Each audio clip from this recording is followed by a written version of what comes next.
Good to go? Okay, I've got a few issues to cover off on today before I take your questions.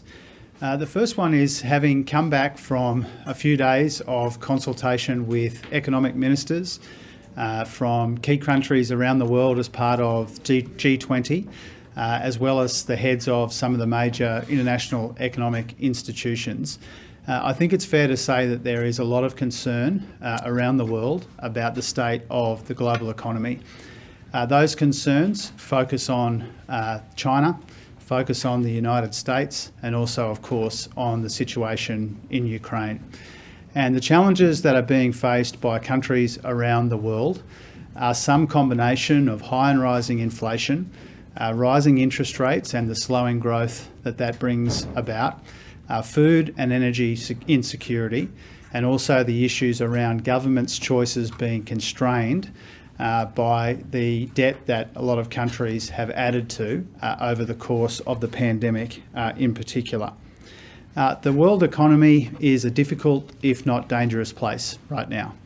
That combination of inflation and rising interest rates and slowing growth and food and energy insecurity, combined with the amount of debt that countries have racked up, is a cause for concern in the global community, and that's why bodies like the IMF are downgrading their expectations for global growth as we speak. Now, Australia obviously has its own share of economic challenges, and they are similar to many of these that are being faced by other countries, comparable countries around the world. But we go into this difficult period with historically low unemployment, which is obviously very welcome. But we also have a big advantage going for us, and that is that we have the right economic plan for these conditions. Now, obviously, the Independent Reserve Bank will make their decisions about interest rates in the context of high and rising inflation, but there's a job for governments as well, recognising that a lot of this pressure on the cost of living comes from the supply side of the economy as well. And that's why it's so important that we implement in our October budget responsible cost of living relief, but also investing in lifting the speed limits on the Australian economy as well, with cleaner and cheaper energy and childcare reform, and investing in skills and the digital economy, advanced manufacturing and the care economy as well. This is the kind of plan that Australia needs right now to deal with this challenging combination of circumstances that we have inherited. It's more important than ever that we get value for money, for taxpayers' money, in the budget when you consider the economic context that we are operating under. And that's why an additional challenge that we face right now is the rising cost of servicing government debt. As you know, as interest rates rise, the cost of servicing public debt rises along with it. That cost will be really substantial. When it comes to the $1 trillion of debt that we inherited from our predecessors, that is becoming more and more expensive for us to accommodate. Every dollar that they borrowed is now more expensive to service. That's just the reality. It's one of the pressures that I'll be outlining in the ministerial statement that I provide to the Parliament throughout the course of next week when Parliament returns. That ministerial statement at this stage will be provided on Thursday, the 28th of July. The news in that statement will be, in many ways, confronting when it comes to our expectations of inflation, when it comes to the impact of interest rate rises on growth, when it comes to what this spike in inflation means for real wages. There will be aspects of this ministerial statement that people will find confronting. My job is to paint the true picture of the economy and our economic challenges, and that's what I intend to do on Thursday, the 28th of July, in the Parliament. Now, Deloitte, of course, have come out today and made, I think, the accurate point that we have inherited the trickiest set of economic conditions that a new government has inherited in memory. And that's because we do have that high and rising inflation, those rising interest rates, we do have all of that debt, but we do have the right economic plan to deal with it, and that plan is focused on getting value for money, giving responsible cost of living relief, implementing our election commitments, and making sure that we can lift the speed limit on the Australian economy as well. Now, two other issues before I take your questions. I'd like to get the ball rolling on the review of the Reserve Bank before the Parliament resumes, and so you can expect to hear from me from this lectern before long on the panel that I've selected, the terms of reference and other key details when it comes to that Reserve Bank review. I hope to have that settled and announced before the Parliament resumes next week.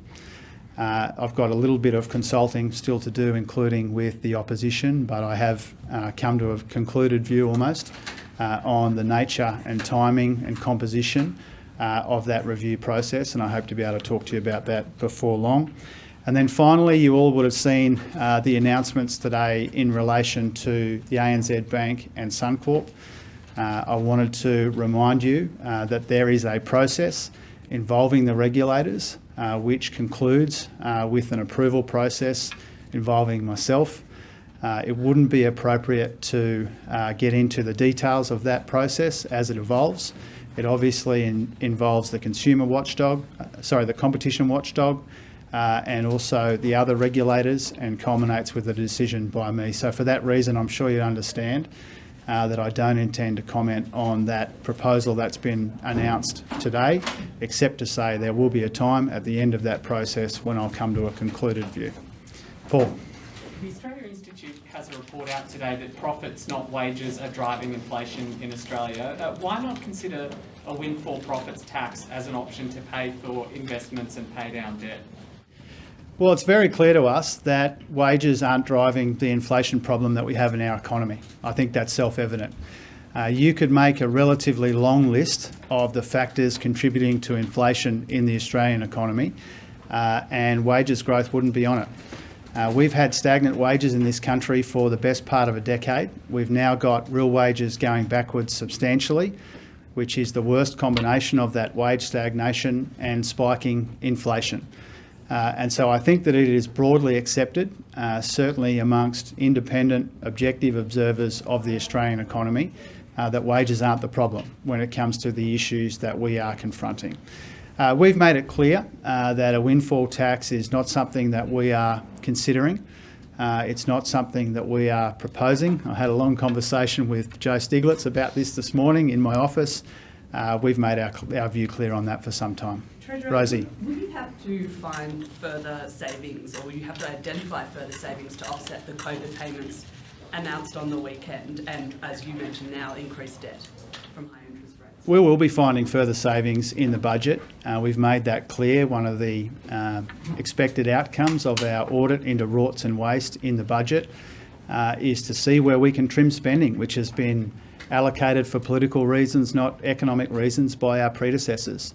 And from time to time you will ask me whether that will be a key task of the first budget, and I say no, it will be the key task of every budget, to make sure that we are getting maximum bang for buck from taxpayer dollars, which are costing more and more to service, because every additional dollar in the budget is a borrowed dollar, and that now costs us more to pay back because of rising interest rates. And if you think about the consequences of those rising interest rates on the budget, more than $1 billion this year, more than $5 billion in the last year of the forwards, $13 billion accumulated over the forwards, $18 billion in 2032-33. So these are not small amounts of money, and they really put additional pressure on us to make sure that any money that we do commit to invest in the productive capacity of the economy, that we do get that value for money, because it costs more to service. Ron, and then Chris, and then him. Treasurer, you mentioned you had a chat with Joseph Stiglitz this morning. One of the things that he said is it may be possible to provide more cost of living support to lower middle income families if you can either delay or take the savings from elsewhere in the budget to reduce the inflationary impact. Is that something that you're considering, potentially having additional cost of living savings in the budget, measures in the budget that can be offset by other savings? Well, he's made those views publicly, and we had a chat about that this morning as well. I've already dealt with the windfall tax part of it, but as it relates to cost of living support for people, particularly people on low incomes, we've got cost of living support coming in the form of relief for medicine costs. and also a fairly substantial package of cost of living relief in childcare. And we've said that those are priorities. We've also said, and we meant it, that we will always try and do the right thing by people, and where we responsibly can and affordably can do the right thing by people to help them through a difficult period. Of course, we would consider that. But we take our fiscal constraints seriously. $1 trillion in debt costing more and more to service means that we have to be upfront with people. We can't do everything that we would like to do. We can't even afford the good ideas that people put to us, and so we have to prioritise, and our priority is childcare and medicines. Chris. Treasurer, is it still your intention to allow the petrol excise to return the 22 cents a litre, I think, at the end of September, and won't that erode any cost of living package that you put forward in the budget? Well, again, we've got to be upfront about the cost of that petrol package. You know, we supported it through the Parliament for 6 months, the design that our predecessors put into the legislation. And in the many times I've been asked about that, I've been upfront with people and said, my expectation is that it would be too expensive to continue. And I just want to be honest about that. You know, clearly, we'll always try and do the right thing by people. We'll take the economic conditions into account when the time comes. But my expectation, and the expectation I'd encourage people to have, is that we can't afford to continue that petrol price relief forever. I think we're going here and then Sarah. The family of a 17-year-old Australian who was detained in a prison in Syria now believes that he has died. Do you have any further information on this situation? And related, what's your government's position on repatriating Australians from northeast Syria? Well, first of all, I haven't been briefed on that. That's obviously tragic news for the family, horrific news if that's the case. Beyond that, having not been briefed on it, I can't add much to that. Sarah. Go on. Thanks, Treasurer. You as a Treasurer, also of Queensland, good to see you got the maroon tie on today. I'm just on the ANZ and Suncorp bill. Is there anything Queensland specific, or you're indicating you're actually going to follow the independent regulatory advice process, and is that a sort of modus operandi you as Treasurer are going to pursue following the expert advice of independent regulators generally around these sort of transactions, rather than maybe a bit of Queensland parochialism?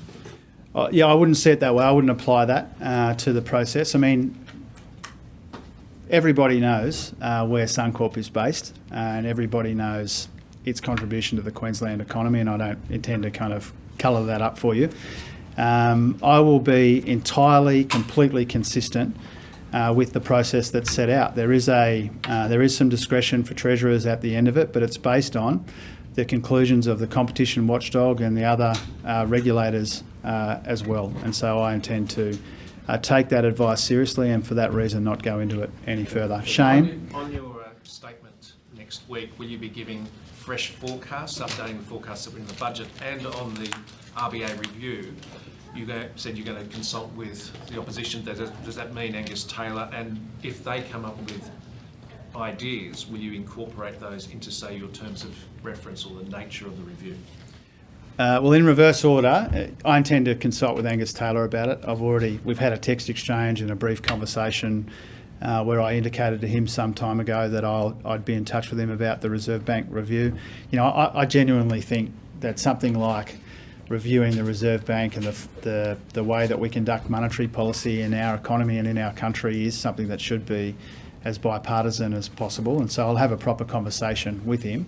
You know, I have a fairly formed view about where this should head, and as you'll see when I make the announcement, I think people will see the terms of reference as sufficiently broad to accommodate views of people like Angus and others. And so I wouldn't anticipate big changes. I'm not proposing, when you'll see them, you know what I mean, I'm not proposing kind of controversial terms of reference. They're pretty broad, they're pretty predictable.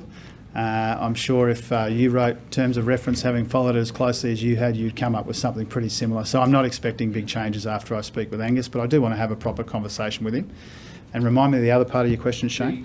Are you going to update the budget forecasts across all the economic forecasts? I will be providing a suite of economic forecasts and an indication of what that means for the budget position as well. My inclination is to be as broad as I can and as full as I can when it comes to the update.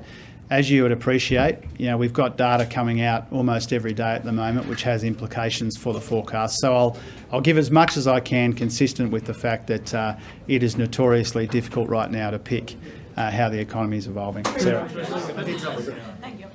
On the upcoming, sort of the fiscal announcements you're going to make, ahead of the election, Labor was talking about wanting to address the gender pay gap and that being a really big part of what you want to do.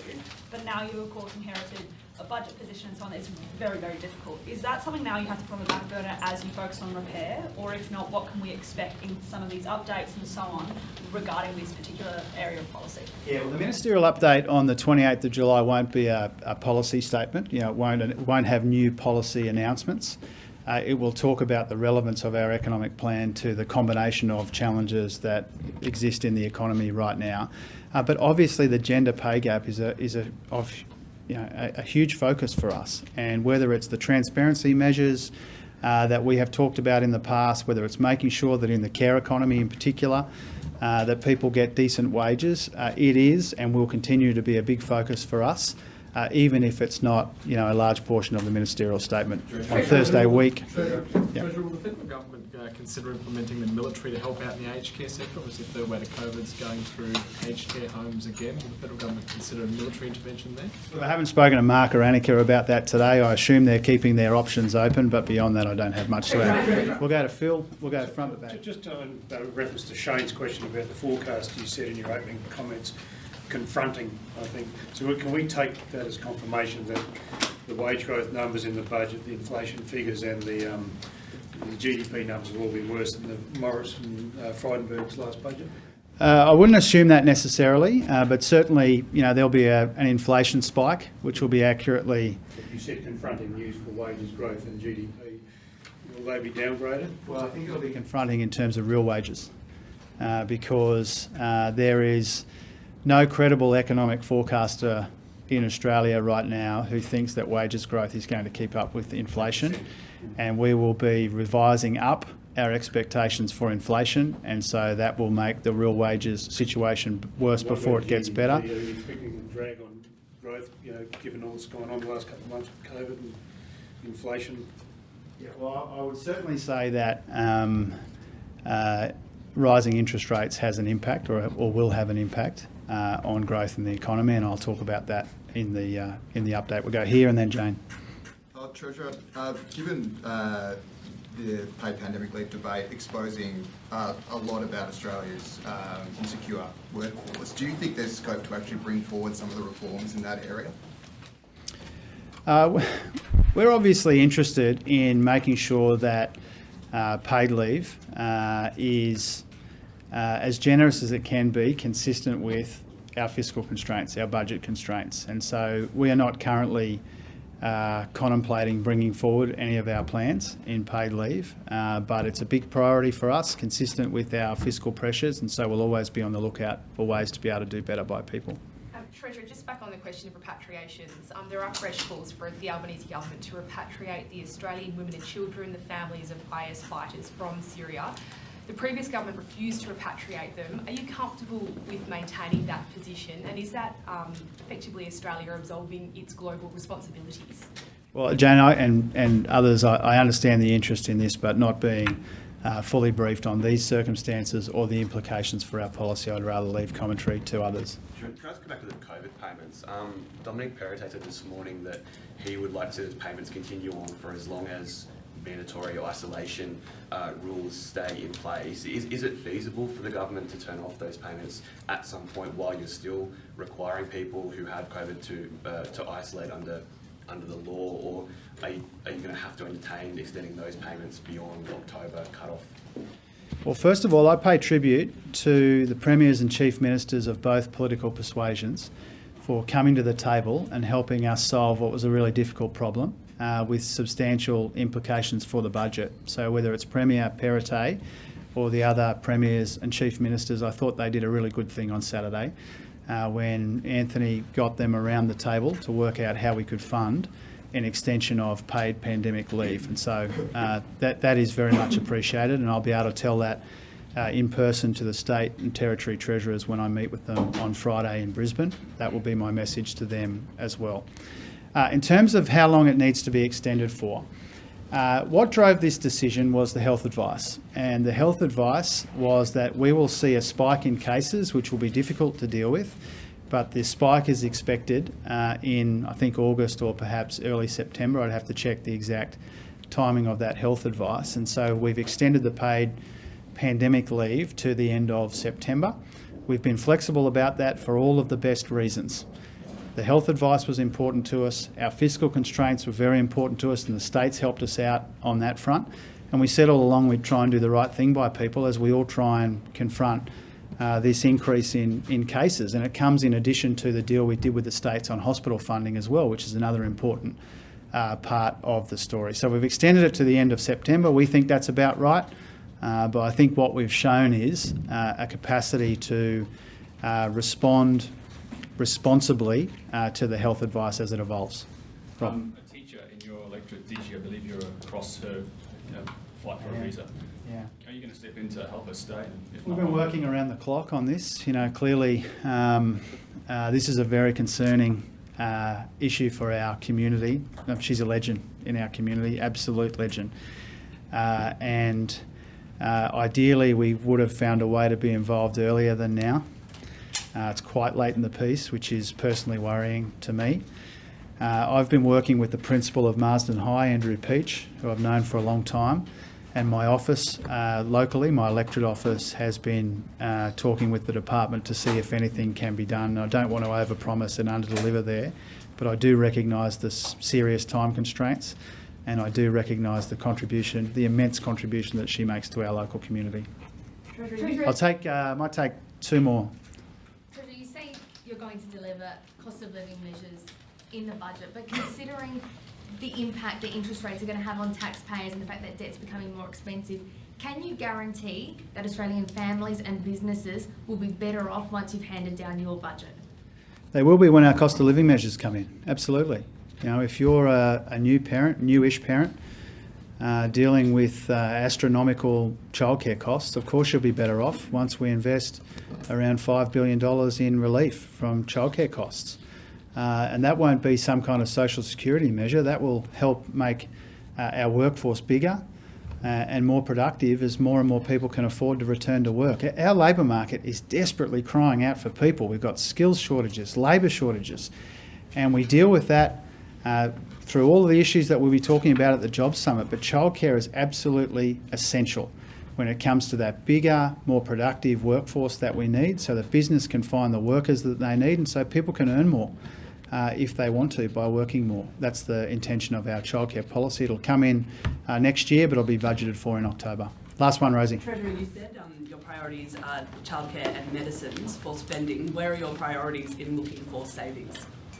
The first stop when it comes to improving the budget position is starting to deal with this legacy of rorts and waste that we've got in the budget. Ministerial, big taxpayer buckets of money, big buckets of taxpayer money doled out at ministerial discretion. There's been too much of that for much of the last decade, and so that's where we're beginning. But we've got some responsible changes in areas like multinational tax and tax compliance. Clearly, we're looking for other ways to improve the quality of the budget. But if you think about, and this is a sort of an overarching comment with relevance to Rosie's question, if you think about what we're dealing with here, so we've got high and rising inflation, and you've got the Reserve Bank, which is lifting interest rates to try and manage some of the demand in the economy, right? And the Commonwealth budget has a role to play here, but the primary responsibility of this government and our budget will be to deal with these supply side issues. And I'll be talking about this at some length later in the week in a couple of speeches I'll be giving. But our job, we need to recognise that the reason we've got high and rising inflation is not just a story about too much demand in the economy, it's also a story about choked off supply. And that's why almost every element of our economic plan is about making our supply chains more resilient, making sure that we can get the workers that we need, making sure we can get the goods to market, making sure that we can lift the speed limit on the economy. Because if the Reserve Bank was doing their job, on lifting interest rates in the context of rising inflation, they need us to do our job as well. And primarily, from my point of view and the budget's point of view, that means investing in the productive capacity of the economy to make it more resilient so it can deal with the kinds of shocks which are troubling us and concerning economic policymakers right around the world. Thanks very much.